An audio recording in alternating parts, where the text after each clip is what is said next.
Yes, dear student. Now, this is your new topic, consumption function. इसे हम जो है हिंदी में उपभोग फलन कहते हैं. First of all, what is the definition of consumption function? The functional relationship between consumption and income is known as consumption function. यानी कि जो उपभोक्ता की आय और उसका उपभोग स्तर है, उसके बीच में फलनात्मक संबंध है, उसी को हम कहते हैं कंजम्पशन फंक्शन.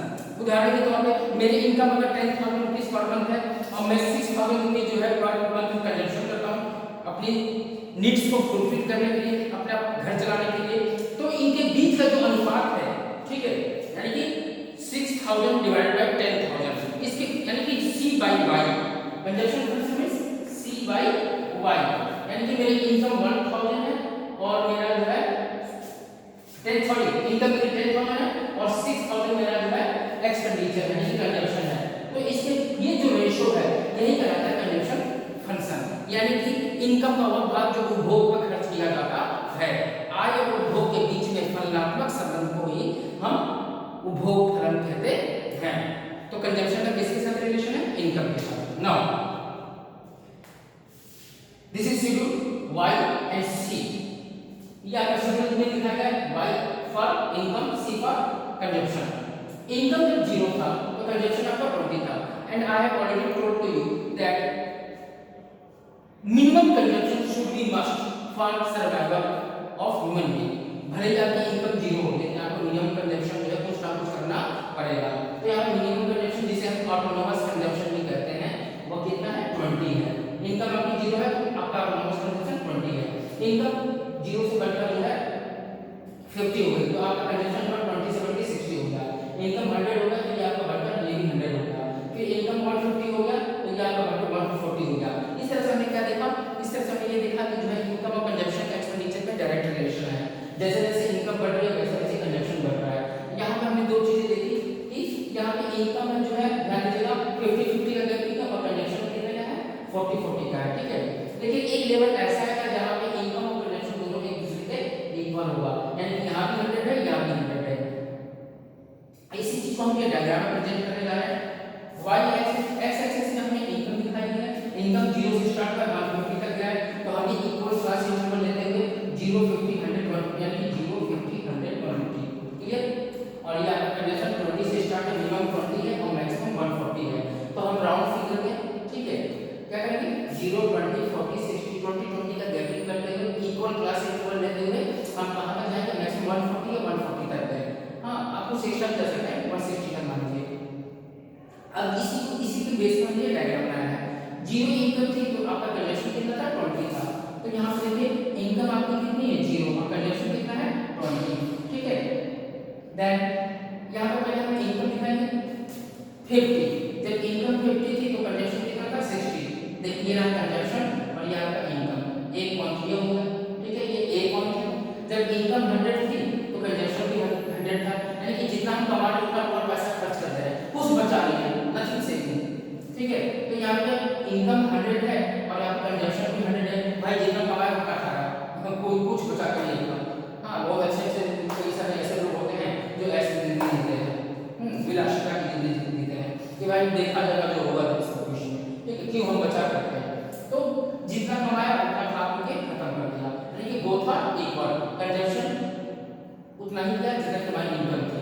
ठीक है, और उसके बाद जब इनकम 150 हो गया तो कंजम्पशन 140 हो गया. देखिए 150 और ये 140 तो ये 140 या तो 150. 0 से जो स्टार्ट हुआ है 45 डिग्री लाइन जो है ये हम पिछले टॉपिक में भी बताए थे. ये आपकी इनकम की लाइन है और मिनिमम कंजम्पशन 20 से स्टार्ट हुआ है. ये रहा 20 और ये 20 से स्टार्ट हुआ. और बी पॉइंट जो है इंटरसेक्टिंग पॉइंट है.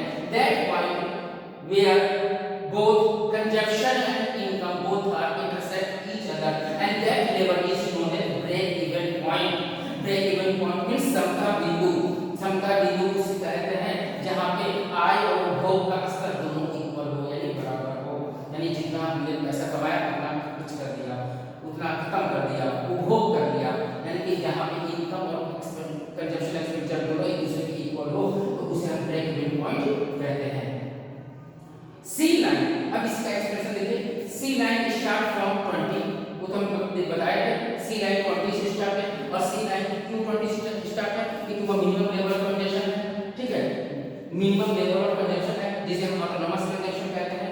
Initially C line is above the Y line, शुरुआत में सी लाइन देखिए ऊपर है और वाई लाइन नीचे है, ठीक है, but eventually it is below the Y line, पर धीरे धीरे जब ये ब्रेक इवन पॉइंट को क्रॉस करेगा तो वाई लाइन ऊपर हो जाएगी और सी लाइन नीचे हो जाएगी, ठीक है।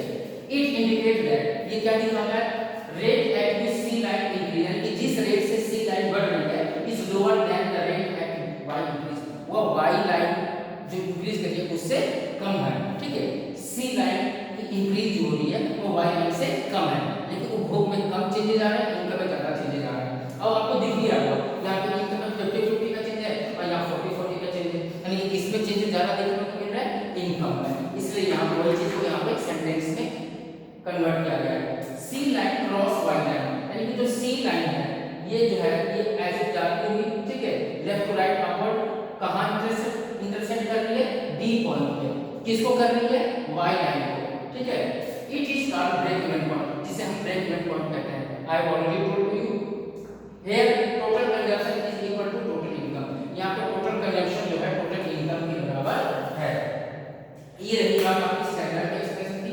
अब इसके बाद हम देखेंगे स्लोप ऑफ सी लाइन, यानी कि जो ये कंजप्शन लाइन है, ये सी लाइन है, इसकी स्लोप जो होती है उसको हम शॉर्ट में मार्जिनल प्रोस्पेरिटी टू कंज्यूम यानी एमपीसी कहते हैं, और इसका फार्मूला है change in C by change in Y, यानी कि कंजप्शन में कितने का चेंज आ रहा है और इनकम में कितने की चेंज आ रही है। कंजप्शन में हम देखेंगे 40-40 का चेंज आ रहा है, यहाँ 40 लिख देंगे, और इनकम में 50-50 का चेंज आ रहा है, तो हम 50 लिख देंगे, ठीक है। और यहाँ भी देखेंगे तो यहाँ पे कंजप्शन देखेंगे तो कंजप्शन में 120 और 140, यहाँ इक्वल क्लास के अंदर लेके चल रहे हैं, और यहाँ पे देखिए 50-50 का चेंज आ रहा है। तो यहाँ पे जो चेंजेस आ रहे हैं कंजप्शन में और इनकम में, उनके बीच की जो रेशियो है उसी को एमपीसी यानी मार्जिनल प्रोस्पेरिटी टू कंज्यूम कहते हैं। तो 0 से 0 कर दिया, 4 से 5 को डिवाइड करेंगे तो क्या होगा 0.8, और ये 0.8 क्या कहलाएगा, स्लोप ऑफ कंजप्शन, ठीक है, स्लोप ऑफ कंजप्शन, या इसे सी लाइन का स्लोप भी कह सकते हैं। अब इसके बाद पर ईयर एग्जाम में ये कंपलसरी है, जो मैंने बताया उसका एकदम 100% सही मानिए, ठीक है। लगातार 8-10 सालों से इस चैप्टर से वह एक numerical question either come from consumption function और सेविंग फंक्शन, लेकिन ये 100% 101% में गारंटी कर देता हूं कि ये न्यूमेरिकल आपका एग्जाम में आ रहा है।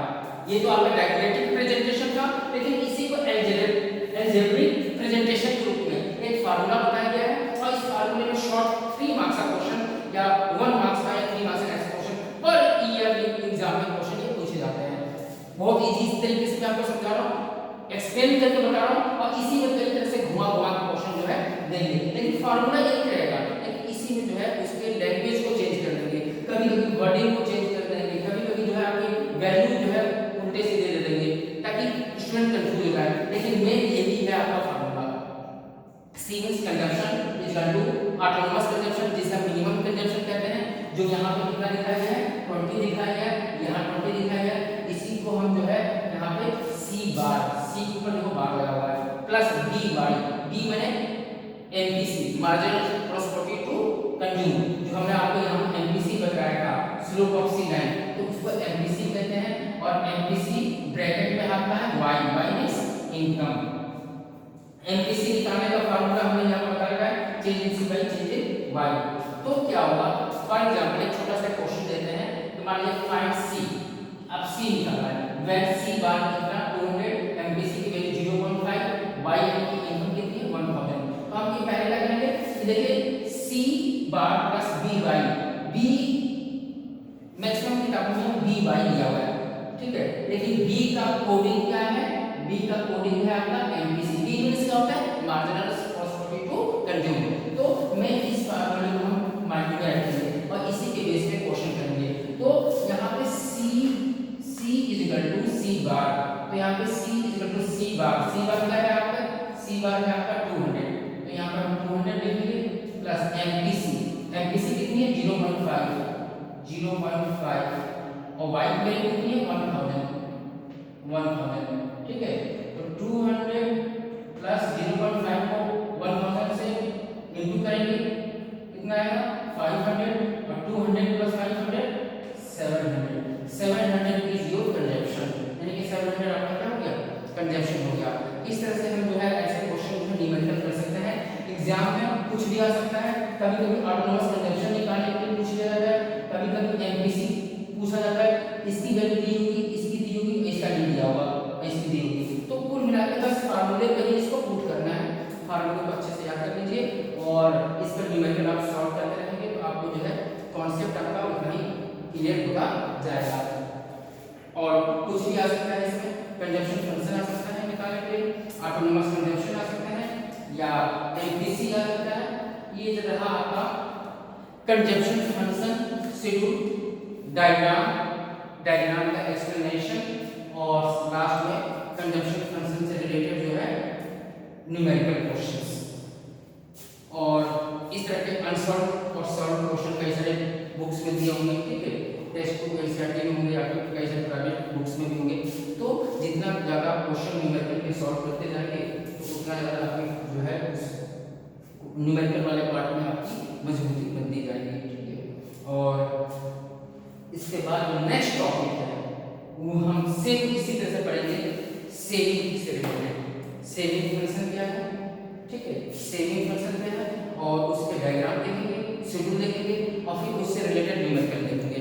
या मतलब कि समझ लीजिए आपका थर्ड पार्ट के बाद नेक्स्ट आपका फोर्थ पार्ट, और फोर्थ पार्ट में आपका चैप्टर क्लोज हो जाएगा। हाँ, लेकिन हाँ, जिस तरह से हमने स्टेप बाय स्टेप आपको जो है कॉन्सेप्ट क्लियर करते गए हैं, न्यूमेरिकल बताते गए हैं, डायग्राम प्रेजेंट किए हैं, उसको आप जितना ज़्यादा प्रैक्टिस करेंगे उतना ही ज़्यादा आपकी जो है क्लियरिटी होती जाएगी, ठीक है। टॉपिक आपका इजी से इजी होता जाएगा। उम्मीद करते हैं कि जो है आपको ये टॉपिक अच्छे से समझ में आया होगा, और नहीं भी आया होगा तो आप जो है बेहिचक बिना किसी संकोच के जो है क्वेश्चन पूछ सकते हैं। जितना क्वेश्चन पूछेंगे, जितना आप इसको समझेंगे, जितना मन लगा के इसको इंटरेस्ट से पढ़ेंगे, उतना ही जो है आपको हर एक चैप्टर आपके इंटरेस्टिंग होगा, हर एक चैप्टर आपके लिए नई ऊर्जा लेकर आएगा, एक नई जिज्ञासा होगी आपके अंदर कि हाँ इसमें क्या है, इसमें क्या है। और इकोनॉमिक्स एक ऐसा सब्जेक्ट ही है जिसमें आपको हर एक चैप्टर में आपको कुछ ना कुछ इंटरेस्टिंग चीज आपको देखने को मिलेगा, और मन लगाकर अपने दिल से पढ़ेंगे, समझ के पढ़ेंगे तो बहुत ही आसान है। और अगर सोचेंगे तो चलो एक दिन एग्जाम के टाइम आएगा, सीधा डायग्राम और फार्मूला छोटा सा है इसको देखकर तुरंत निकल जाए, तो उसमें आपको दिक्कत होगी। क्योंकि जब आप डायग्राम बना लाएंगे, एक बार नहीं सोचे पूरा बना लें, तो कई सारी कब आपने देखा होगा जितने भी टॉपिक मैंने बताए सर में कुछ ना कुछ डायग्राम है, तो उसमें आपको गलत होने के चांसेस ज़्यादा है, ठीक है। और हो सकता है कि आपका न्यूमेरिकल क्वेश्चन गलत हो जाए, या हो सकता है कि डायग्राम का प्रेजेंटेशन सही ना हो, और जब प्रेजेंटेशन सही नहीं होगा डायग्राम का तो आप